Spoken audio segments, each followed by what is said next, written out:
Hey kids, we're hanging out with Mark the Marketing Man. How does that sound? Is that a good introduction right off the bat? That's not too bad. Not too bad. All right, let's jump to, we're going to be hanging out for half an hour. We're going to be, or not instructing, but chatting, hopefully adding value to the audience. The audience, small business owners, really a lot of real estate investors. A lot of them are, real estate agents, as a matter of fact. How about this? Give us one tip right off the bat that can add value to that type of market right off the bat. All right off the bat. So the first thing, the biggest thing I find is they're not properly tracking leads. I like that. People lose a lot of money because they make gut decisions instead of smart decisions. You mean track them when they come from a website, or when they come from a referral, or when they come from whatever advertising in some nature? So I make sure that one of the first things that we ever do is make sure that every single lead, visitor to the site, phone call, form submission is able to be tracked to his source. I like that. I like that, Rev. If you can track all that, you can track where every dollar is coming from. And if you can track where every dollar is coming from, then you know what's where your money is being spent wisely. Yeah, that's right off the bat. That's good advice. So real quick, let's backtrack. Tell us a little bit about marketing, marketing, Mark. That's good. I like that. So yeah, you said that 10 times fast. Yeah, exactly. So I started off obviously, if you look if this is video, I started off my professional life as a musician. I found myself graduating from college without a clue as to what I wanted to do with my life. But I did want to. I was a bass player and I wanted to play on Broadway. That was kind of a goal, not because I loved Broadway or I hadn't even seen a Broadway show at the time. It just was like a steady gig and would get like my mom out of my hair, like, cause I was like, I was a working musician. And so I ended up within about a year, I got a gig playing, subbing in the show Rent on Broadway. Which No way. Wait. Hold on. Right out of school, you got a job at Rent? Yeah, I think it was about a year and a half, 2 years after I graduated from college. Wow, dude, you're the man. Okay, that's pretty cool. So yeah, so that then I got the gig full time. I was on tour, did the national tour, Japanese tour, a bunch of other stuff, and at some point, a couple years later, I decided I was tired of being on the road all the time, and I wanted to settle down. And one thing that I was really good at was getting in people's faces, getting attention, figuring out how to get people to basically buy. In my case, buy me as a bass player. And so I kind of packaged that up into a marketing company, started designing websites back in 2002, something like that, 2001, 2002. And which eventually turned into a full-blown marketing company. Got gigs like Nike and American Express and Berkshire Hathaway, Tiger Woods, all these big clients, just by doing the same thing, like just really figuring out the secret to getting people's attention. And, holy mackerel! I exited that agency a couple years ago and started Loudmouse, which is a fractional CMO agency. We work with a lot of companies in the financial, legal, and medical space as their fractional CMO. We come in, we manage all their marketing, figure out why nothing seems to be working right, and we get it all up and running and working. Look at you! Wow. Okay. Wow. From working with Tiger Woods and Nike to hanging out with us, man, you've gone downhill. That's pretty cool. So clearly, if Nike, which I think is one of the juggernauts in marketing, if you've worked with them, clearly you have stones. I mean, you know what's going on as far as marketing. You're one of those marketing gurus, probably. All right. So let me ask a few questions about marketing right off the bat. I like automatically what you're saying. By the way, we have, as a firm, we do very, very little marketing, really all word of mouth. We do email marketing. That's it. But you're going to be talking to really the listeners and viewers out there who are mainly, again, real estate investors, real estate agents, and then also people who are looking to increase their, their business, their operational businesses. Bottom line, I think a lot of them want to do it with marketing. Sure. So why am I saying that? So, you mentioned tracking the incoming leads. So obviously, and you do website design. So what is, do you mind peeling the curtain a little bit? What is it that you provide as far as, fractional CMO with respect to that endeavor right off the bat? So we create like leadership in marketing where there usually isn't any. It's one of those things that we have a CEO, we have a CEO, and then marketing, we just hire a bunch of agencies and just kind of hope and pray for the best. And then you don't really know what's working and what's not working. People aren't communicating. Everybody's working in silos, and there's all these issues. So we come in and we have like kind of a 3-tier system. Our first is tracking. Like we have to figure out where everything is coming from, what's working and what's not working. Because at the end of the day, like you can't come in and set a strategy when you don't know what the actual data is. And the that seems to be like the biggest issue. Whenever we show up, they're not tracking calls, or if they're tracking calls, it's not communicating with their CRM. If it's communicating with their CRM, they don't know what their Google ads are doing. Like it's just this hot mess of information. Everybody has a different report. You get on, and so we kind of bring it all together into one place. So there's one source of truth.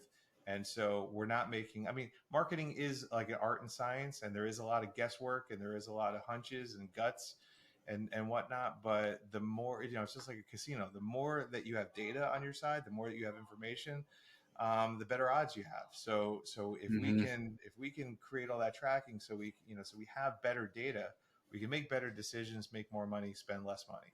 Yeah, I like spending That's less really money. kind of that first step. Then the next part is people. So we have our tracking, we have our knowledge, our data, however you want to phrase it.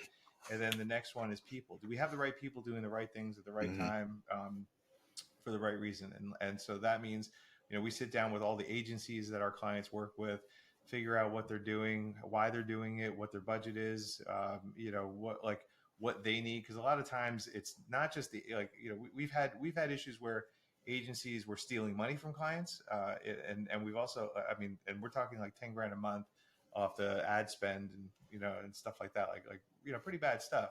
That's kind of the exception to the rule. What happens a lot also on the other side is a lot of times it's the client's fault. Like the client just doesn't have the time to communicate with the agency, so they hire an agency and they think that they're, we're done. We hired an SEO company, let them do their thing, and then they ignore them, and then they get mad when the results aren't good. So it really is a partnership. So we bring that partnership back to the agencies. We make sure we have the right people, and then once we have the right people, we bring them into the fold, and we make sure that we build up on that partnership. And then once we're done with that, we start talking strategy.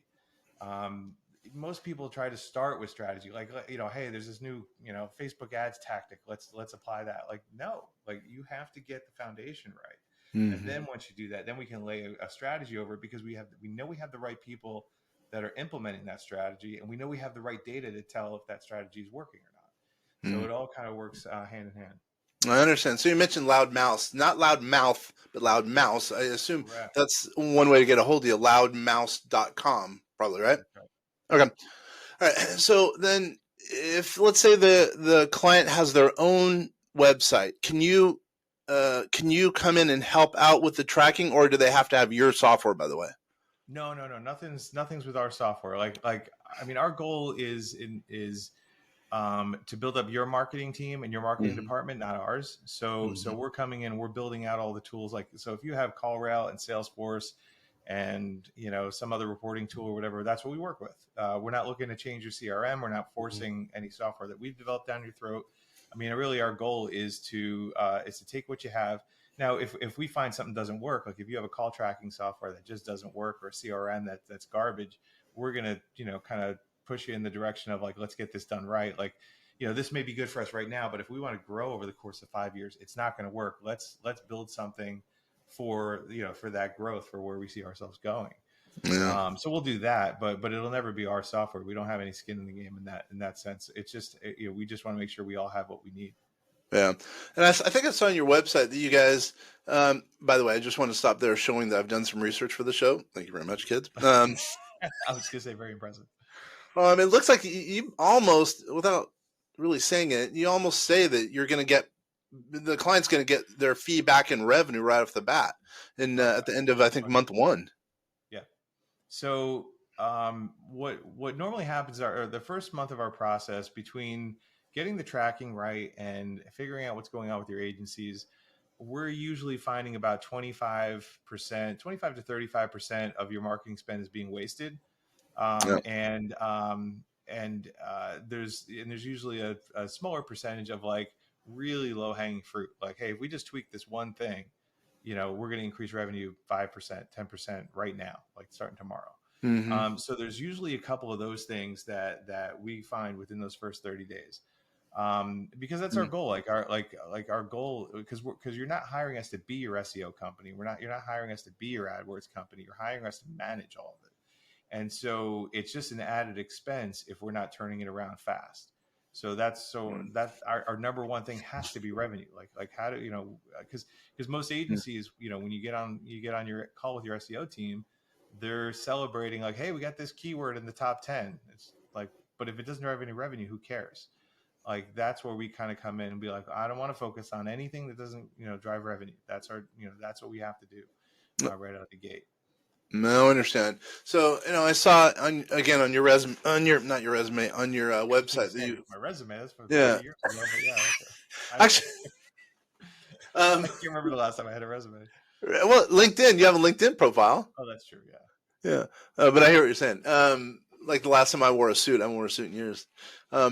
Anyway, but, geez, where was I going? Oh, it looks as though, well, no, help me to understand a fractional CMO. What really is a fractional CMO? I'm having a hard time with that definition. I'm Sure. assuming some of the people out there are as well.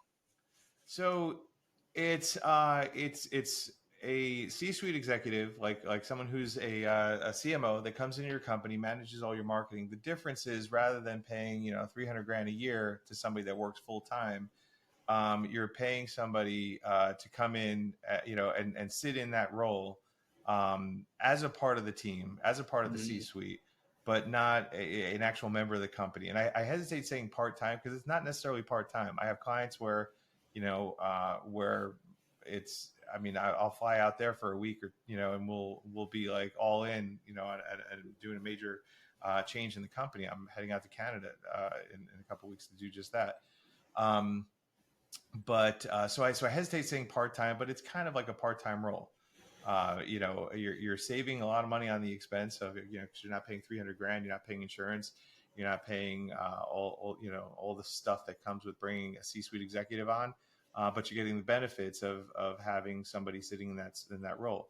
What's the benefits of a fractional versus full-time? In like in our case, full-time you're hiring one person, fractional like with us you're hiring a team, and so you're getting me as your fractional CMO, but I have a creative team behind me. I have an executive assistant that I work with, like project managers, designers, developers. So even though we're not doing the work, I have somebody who's an expert AdWords person who's going to come in, and we're going to audit all of your AdWords. And so you're going to have somebody that doesn't have skin in the game that's going to be looking at what your agencies are doing at all times. So it really is more beneficial than having somebody full time to a point. Now, if you're doing 50 to 100 million, you're going to want somebody at the water cooler in the in the meeting and in the boardroom with you all the time. That's much different. I get it. Now I understand. And what I would say is, it seems like, plus you're out there in the marketplace, you're talking to different clients, so that's going to add value, and that's going to help your depth of knowledge so much when you're working with each and every client, because you're actively involved in other clients as well, Sure. meaning you personally. Yeah. Yeah. Right. Exactly. Yeah. All right. So give me one example where you've completely turned around a client's marketing. So give me one case study, and so the viewers and listeners out there can kind of understand not only what it is you do, but how you've been able to do that. Sure. So we came into work with a company. They were spending about, I want to say about $190,000 a month in marketing. So that's a big nut every month. And their ROAS was around a 3. So for every dollar they spent, they made about $3. And Okay. but the problem was they brought me on because they were complaining that they're always broke. Like, we should be seeing something. Like, we shouldn't be having a hard time paying the bills if we're spending a dollar and make it 3. And so I started digging in this is like one of those within the first 30 days kind of deals. I uncovered that something was going on with the AdWords company. Like, the reports didn't add up. They were sending Excel spreadsheets. They weren't sending real reports, and the numbers just didn't make any sense when compared to what was coming in. Found out that they were spending about 80 to 90 grand a month on ads. they were taking $10,000, putting it in their pocket in addition to their management fees. They were stealing $10,000 a month Oh, that's the one you were talking about. Yeah. for about a year, and then so we caught that, and then they were making up the reports to make it look like they had a ROAS of about a 3. The ROAS was really like a 1.5. And so we got rid of them, brought in a new team, reduced the marketing spend, killed off the SEO team that wasn't really doing anything. They were just outsourcing. Like these are the things that kind of happen when you take your eye off the ball. When you have a bunch of agencies, and agencies are very squeaky wheel business. Whoever's making the most noise is going to get the most attention. And so they just got forgotten about. The SEO company wasn't doing anything. The social media team hadn't logged into the account, the ads account for 3 or 4 months. So we fired everybody, brought in all new agencies, and within about, I want to say about 6 months, we brought it from that 1.5 ROAS, 1.25 ROAS, whatever it was, to about a 6. And we brought their spend down from 180 to about 120. So now they're making 3 times as much, spending about 2/3 of what they were spending before. And so so that and a lot of that savings kind of happened real quick. Like in that first 30 days, we were getting rid of all the fat, and we were more than paid for within that first 30 days. And then the actual numbers, that 6 ROAS was real. It wasn't made up. It wasn't fake. Yeah, obviously that's a case example where the client ends up loving you. Nice work. I get it. So, okay, so I don't know if you know anything about us per se. You probably didn't do the research that I did on you guys on us. Maybe not as much research as you did, but I did actually listen to one of the first episode on your episode page. Oh, nice. Thank you very much for doing that. So we do a lot of artificial intelligence. As you probably know, we do tax prep, tax consulting, finance. We do, finance for real estate, commercial real estate. We also, as I mentioned, do artificial intelligence, AI, to lower tax liability, and also for us kind of underpinning everything we do, running the business. And we also do consulting with AI. Why am I talking about AI? Now, AI has obviously taken a strong hold now. I'm just wondering if you use artificial intelligence, number one, or number two, how is that going to affect or help some of your clients going forward? That's a great question. So I use AI from a content writing perspective. I will use AI to map out something that I want to write. So if I'm writing, let's say, if we need to create a piece of content, I'll have it do all the research for me. I'll have it do the outline for me. I'll even have it write some of the more data driven parts of it. I find that the content itself is very stale. It doesn't sound very human. So we'll do either a lot of editing or we'll write a lot of the content outside of that. But we have a big chunk of it is done just because we have a lot of the structure, which is really crazy helpful, especially with longer pieces of content, like if it's an ebook or something like that. So we'll use it for that. I'll use it for a lot of research. We work with a lot of investment, real estate investment companies, and so when we're targeting certain markets, and I need to pull zip codes or counties, or if I have a list of zip codes, based on, like what I'll do is I can export data from like the CRM, be able to import that in, give me a list of like the best, the counties that are the most profitable counties, the most profitable towns, the most profitable zip codes, for that client over the, in the month of June last year. So I know what we do this year. I guess June that's last, but right. and so we'll do that. And I'll use that research, and like that would take hours to do, to kind of sift through a lot of that data. But just to dump it in there and have it spit out some answers is really helpful. I'm getting it. So it sounds like, because you're talking about zip codes, one of the big things you do is help clients with ad buys in specific markets. Is that accurate? Yeah. So one of the ways that we can trim the fat, like, I find like a lot of AdWords or if they're doing broadcast media or something, they'll just spray and pray. So it's like, you handle New Jersey, so let's just focus all on New Jersey, and we just throw a bunch of ads into the state, or half of the state or whatever it is. and so what we'll do is one of the first things that we'll do is we'll kind of go through a lot of that data, figure out like, well, where are the places that we're getting the actual leads from? Where are the places that we're actually getting, getting revenue from? And then look at the areas that we're not. And, okay, how much money are we spending in this area? We haven't gotten a lead in there in 6 months. Why are we spending, $3,000 a month? Let's take that and Mm-hmm. put it towards the other area where we're getting 30 leads a month, and, and double up our efforts there, then pull from, and so we start to kind of, um, you know, uh, trim some of that fat. Like rather than taking a chainsaw to our AdWords, we're taking like a scalpel and just kind of really carving out the counties and the areas that we want to focus on. I understand. Okay. All right. That totally makes sense. So let's say I'm a real estate agent and I've got, I have a team. Let's say I have, I'll think of a client. Let's say I have, 500 people under me. Okay. I'm assuming you could come in and work with my team, or you can work with me as an individual agent. So as an example, let's just say I want to take it to the next level. Let's say I'm making, I don't even know. Let's just say I'm making $1 million a year, and I want to take it to the next level. I'm pretty unorganized as far as marketing goes. And at the same time, I know that marketing is important.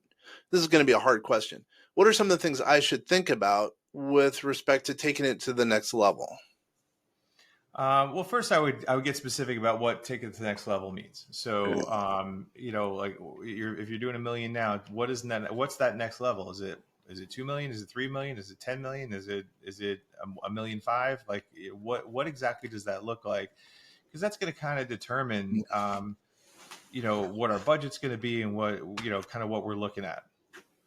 Yeah. Okay. Let's just say, by the way, budget. I want to come back to that. Let's say I want to take it to I just talked to actually, the guy I'm thinking of, $5 million. Let's say I want to take it to $5 million. Actually, he's making more. Oh, no. Let me correct myself. Let's say you're making about 2 million and I want to take it to 5 million. I'm going to talk about this specific guy. Okay. Does that make sense? Sure. So yeah, so now we have somewhat of a goal. We'll figure out what our time frame is, or I'm going to want to look at the numbers and feel see what's currently going on, because I mean you could get from 2 to 5 million, unlikely, but you could get from 2 to 5 million by cleaning up what you currently have, especially if you're a little bit of a mess on the marketing side. So there might be some opportunity that's right in front of your nose that might take you from 2 to 2.5 or 3. And then we're going to revisit the budget and say, okay, now that we have all of our numbers straight, we know that every dollar we spend over here, we're making 5 or whatever. Like here are the opportunities. If we can increase the budget, 20% over here, 30% over here. Here's some areas where we're missing out. It might mean that we might also take a look at your sales team, like we do some secret shopper kind of stuff. Oh, I got you. To see like because at the end of the day, if I'm driving leads and you're not closing them, then it looks like it's my fault. So I want to make sure that if your sales team isn't closing, we want to take a look at that as well and figure out why. And it's just, I mean, it really is a matter of just kind of what like. I want to say poking around, but it's not. I mean, when you have the data straight, it's more of an educated poking around, if that makes sense. Yeah, no, I totally get it. Yeah. And this one guy, let's stay on him for a little bit. He doesn't spend very well. I don't know how much very much is. Going back to my budget question, how much of a budget should he spend in percentage terms of his gross? I'm speaking industry norm. You know what I mean? Right. Yeah. I mean, I shy away from certain percentages saying like, oh, you should spend 20% of your revenue on marketing. Like I shy away from that only because a lot of times people get overwhelmed by that and like I don't want to spend 20%, and other people are just like there's so much opportunity and they're only spending 20%. Yeah. And so that could be the thing that's holding them back. So I try not to come up with an exact number and really kind of look at what you're currently spending now, or what you're currently making, what the revenue is, what you're what's available. I mean, you can be maybe making 2 million, but if your expenses are 2.5 million, you're not going to have any money for marketing. So like that doesn't work. So what can you afford to spend right now? Let's, if you're not spending a lot, like if you're only spending $5,000 a month, it doesn't make sense to work with me. But if you're only spending $5,000 a month, but you say, I have the ability to spend up to 30 or 40 or 50, like, all right, now we're talking, now we could do something with that. So, so it's a tough question to answer with like a Yeah. flat answer. It's going to apply to everybody. And I certainly don't want any hate mail from people that spent 20% of their revenue only to find out that they lit it on fire and flushed it down the toilet. Yeah, I get that. I know it's a tough question. I try to ask kind of tough questions. Um, I totally get it though. And what's an engagement look like with you, or like with any, fractional virtual CMO? I can't speak for anybody else. What we do is we recommend at least a 6 month engagement. But at the end of the day, I don't want to work with anybody that doesn't want to work with me. So so if after at any point, and it's just not a good fit, you let us know and we're done. Mm, It doesn't usually, that's not usually the case, because what ends up happening is we clean everything up, we fix everything up, revenue's going up, exactly where it's going. There's like tons of nothing but transparency. And then yeah. when left to your own devices, you're going to bring it right back to where it was before. So so we usually stay on for much longer. But yeah, I mean, you'll see some impact in the first 30 days. You'll see much more impact in the first 90 days. 6 months, you won't recognize your company. Really? I like that. That's a pretty good goal. I like that. Changing the goal, Yeah. changing the Oh, yeah. company in 6 months. I like that a lot. Yeah. But it seems like a couple guys have told me that it takes forever for SEO to kind of take hold. But it sounds like what you do is you look under the covers, you look under the hood, and you're able to kind of clean things up quicker as a result of that. And then I guess all the SEO and all that stuff kind of kicks in as well. Well, we don't have just one tool. Like if all you have is a hammer, everything has to be a nail. Yeah. So we have a tool belt that includes, email and media buying and SEO and Google Ads, and I mean, we're going to take a look at the whole picture, as opposed to Mm. I'm an SEO company, so hire me, and it's going to take me 6 months to get it right. You don't have to worry. Like, we're not doing that. Now, SEO is really important, and it's a big part of what we do, or what we make sure that all of our clients are ranking, and are working with an SEO company. But yeah, I mean, if you had to rely on that, you're going to be waiting around for quite some time before you really kind of see some fruits from that labor. And what's going to end up happening in 3 months, you're going to get frustrated. You're going to fire the company. You're going to hire somebody new. They're going to start over. 3 months later, you're going to fire them, and then you're going to hire somebody new. And you're just going to be on that, chasing your tail with SEO companies. So yeah, we don't want to head down that path. So we can turn things on really fast with Google Ads. We can, we look through your site to see if there's any opportunity to better optimize your site for conversions. If we find things that aren't working, or it's just like, your form is all the way at the bottom of the page and nobody can find it, or it doesn't work, or, so we're looking at that as well. So there's a lot of things that we do, that right out of the gate, we can turn it around pretty quickly. And what I know you probably work with bigger clients, but what if someone doesn't have any marketing agency? They don't really use a marketing agency. They kind of do it themselves. Because I know a couple of guys, or I should say guys and girls, who do that in the real estate world. As far as making their agency a little bit bigger. What are your thoughts there? What's it like working with them? I mean, if they're doing good and they have the time and attention to be able to do it, it's good to a certain point. At some point, as you grow, you're going to have to choose whether you want to play in marketing or whether you want to actually grow the business. Because like I can tell you from the amount of attention that we put on a client, we have a team and it's a full-time job. So I don't know a world where you can, at a certain level, where you can actually do both, where you can like really properly run the marketing, be on top of everything, and run your company and everything that goes involved with that. That might be great up to like your first 100, 200, 300 grand, but beyond that, like, it just becomes too much. I know. So I would tell them, just like, keep doing what you're doing until you get to a certain point, but start looking at like either bringing a marketing technician into your team, a marketing VA, somebody to start taking some of the lower level marketing stuff off your hands, so you can get used to that process of somebody else working with somebody else. Yeah, I know exactly what you mean. I'm not even sure why I brought that up, because most of our people, I would think, do work with someone like you, or should be working with someone like you, because our people are like, they're busy doing their own thing, making widgets, or selling real estate, or trying to build their team, just like us. People come to us, oh, I can do my own taxes. Well, okay, then you're making it. I'm seeing $200,000 mistake. Just last week, we saved a dude $200,000. He was trying to do his own taxes. The guy was a high net worth guy. You know what I mean? But anyway, I'm not even sure Well, why I yeah, I went. always tell people, like, would you do your own root canal if you knew how? Yeah, Probably not. yeah, totally. Yeah. Well, so once again, how does someone get a hold of you? You can just visit us at loudmouse.com. It's Loudmouse, not loudmouth, but loudmouse. Yeah. And yeah, you can find everything you need. Reach out to us. I'm happy to jump on a call and talk to anybody. And we also have if anybody's interested, we have a giveaway that teaches you how to better work with your marketing agencies to get more out of them. And so if you go to loudmouse.com/breaking, you can download that for free and check that out. That'll if you're working with marketing agencies, just implement a couple of those tips, and I'm telling you, you'll improve your results right out of the gate. Very nice. Before we sign off, what's one last tip that we haven't talked about that can add value to our marketplace? Again, solopreneur, entrepreneur, wanting to take it to the next level. They could sell widgets. They could be plumbers. But let's say they're pretty well heeled and they want to take their operational company one step higher. And we haven't talked about whatever idea that you're thinking of right now. So I think with everybody going nuts over AI and leveraging AI to answer their phones, to make their sales calls, to respond to their emails, to their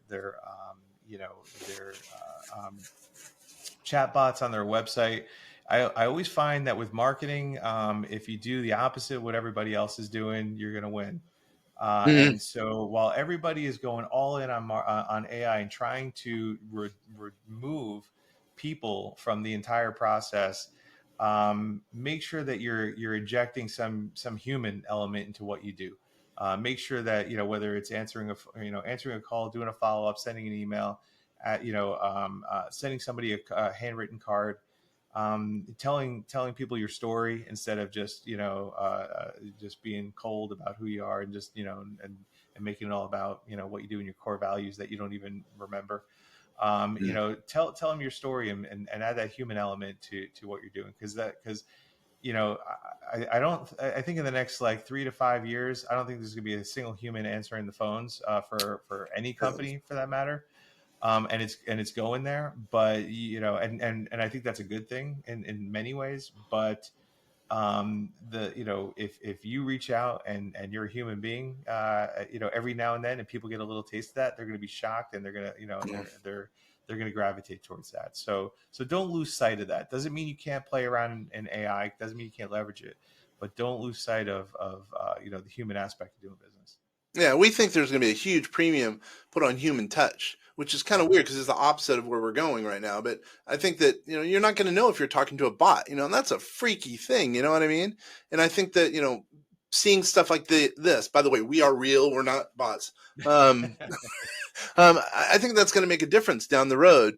But I think that a lot of automation is going to take place as far as artificial intelligence. But I think if that core human touch is going to make a big difference going forward, it's going to be a premium on it. I agree with you totally. Yeah, and I would even go so far as to say that we don't even know if we're talking to a bot. I think it's going to be, we're just going to assume we're always talking to a bot. Yeah. And so we're going to be shocked when somebody actually picks up the phone and answers. And that person is going to get the job over all the bots. I totally agree with that. It's going to be, we're in an interesting world. It really, especially for marketing. I love hearing about, marketing ideas, because I think it's changing. Our whole world's changing. With finance, it's changing. With, tax strategy, everything's changing. I think marketing even more so, because there's so many different elements of marketing that are being kind of now potentially touched by, artificial intelligence specifically. You know what I mean? Yeah, absolutely. Yeah, man. Oh, it's been a pleasure, Mark. You know what's going on. You obviously, you have the chops. You know exactly what's going on as far as marketing, and someone would be crazy not to reach out to you. Once again, one last time, how does someone get a hold of you? Loudmouse.com. Sweet. Not loudmouth, loudmouse.com. Loudmouth. Yeah. So if you ask my wife, she would tell you otherwise. Yeah. Loudmouse. I totally know what you're saying. Thanks again. Hey, everyone, it's a huge pleasure that you guys are spending time with us. You could be doing a lot of other things, and here you're hanging out, watching us, listening to us, hearing who is us, if you will, vastsolutionsgroup.com. And I'm Kenner with vastsolutionsgroup.com. And this is Vast Voice, telling business secrets to entrepreneurs. Really appreciate you guys taking the time.